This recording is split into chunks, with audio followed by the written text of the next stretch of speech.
ചെയ്ത് നമ്മളൊക്കെ ജയിലിൽ കിടക്കുന്ന സമയത്ത് സ്വകാര്യ സർവകലാശാലയിൽ ബെർമിംഗ്ഹാമിലും അമൃത യൂണിവേഴ്സിറ്റിയിലും പഠിക്കുകയായിരുന്നു പിണറായിയുടെ മക്കൾ. അതുകൊണ്ട് തീയിൽ ഇവർ കൊടുത്തിട്ടില്ല, നമ്മൾ വാടുകയല്ലായിരിക്കും, പക്ഷെ ഇവർ വാരിപ്പോവും. അത് നിങ്ങൾ മനസ്സിലാക്കണം.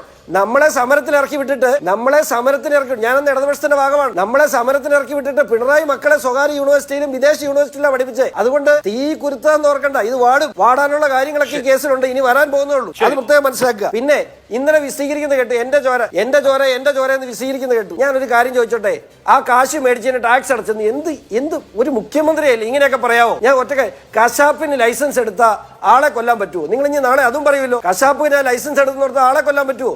അതുപോലെയല്ലേ ഏതെങ്കിലും ഒരു പണം കൈപ്പറ്റിയിട്ട് ആ പണത്തിന് ടാക്സ് അടച്ചെന്ന് പറഞ്ഞാൽ അതുടനെ വെളുക്കുവോ?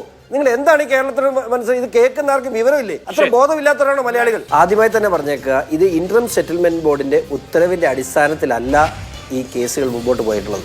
ഇനിയെങ്കിലും ഞാനിതൊരു 50 അടുത്ത് ആവർത്തിച്ചാണ്, ഇനി പറയാൻ വയ്യാത്തതുകൊണ്ട് പറയുന്നതാണ്. ഇത് principal commission of income tax CMRൽ നടത്തിയ ഒരു റെയ്ഡ്, ആ റെയ്ഡിന്റെ ഭാഗമായി ഉണ്ടാക്കിയ ചോദ്യം ചെയ്ത്, ആ ചോദ്യം ചെയ്യലിന്റെ ഭാഗമായി ഉണ്ടായ റിപ്പോർട്ട്, ആ റിപ്പോർട്ടിൽ ഈ കമ്പനി ഫ്രോഡുമായി ബന്ധപ്പെട്ട കൂടുതൽ അന്വേഷണ ഏജൻസികൾ ഇതിനകത്ത് അന്വേഷിക്കേണ്ടതായിട്ടുണ്ട് എന്ന് പ്രിൻസിപ്പൽ കമ്മീഷൻ ഓഫ് ഇൻകം ടാക്സിന്റെ രേഖയിലുണ്ട്. ഞാൻ കാണിച്ചു തരാം. അത് അല്ലെങ്കിൽ ആ ഇന്ററം സെറ്റിൽമെന്റ് ബോർഡിന്റെ ഉത്തരവിനകത്ത് ആദ്യത്തെ 56 പേജ് അവരുടെ റിപ്പോർട്ടാണ്. അതൊന്ന് വായിച്ചാൽ മനസ്സിലാവും.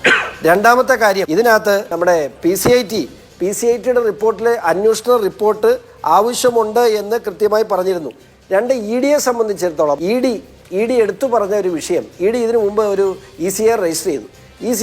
അതായത് പറയാതെ പോകാതിരിക്കാൻ പറ്റില്ല. ECR രജിസ്റ്റർ ചെയ്യുന്ന സമയത്ത് EDക്ക് ഒരു പ്രെഡിക്റ്റേറ്റ് ഒഫൻസ് വേണം. EDക്ക് ECR രജിസ്റ്റർ ചെയ്യണമെങ്കിൽ സ്വാഭാവികമായിട്ട് ഒരു ഒഫൻസ് എവിടെയെങ്കിലും ഒരു FIR ഉണ്ടായിരിക്കണം. ED കേരള പോലീസിന് ഒരു കത്തയച്ചു, ഇങ്ങനെ ഈ വിഷയവുമായി ബന്ധപ്പെട്ട് ഒരു FIR രജിസ്റ്റർ ചെയ്യണം.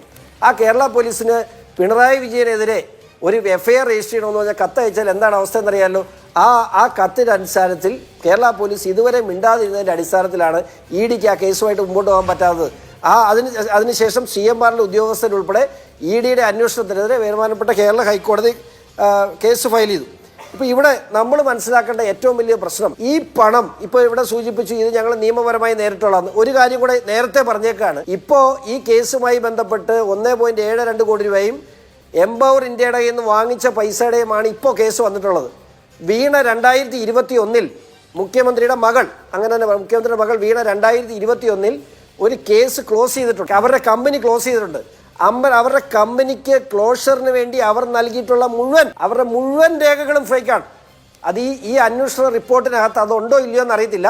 അത് ഇല്ല എങ്കിൽ അടുത്ത കേസിന് കൂടെ റെഡി ആയിട്ടിരുന്ന വെച്ചാൽ, കാരണം അതിൻ്റെ രേഖകളൊക്കെ എൻ്റെ കയ്യിലുണ്ട്.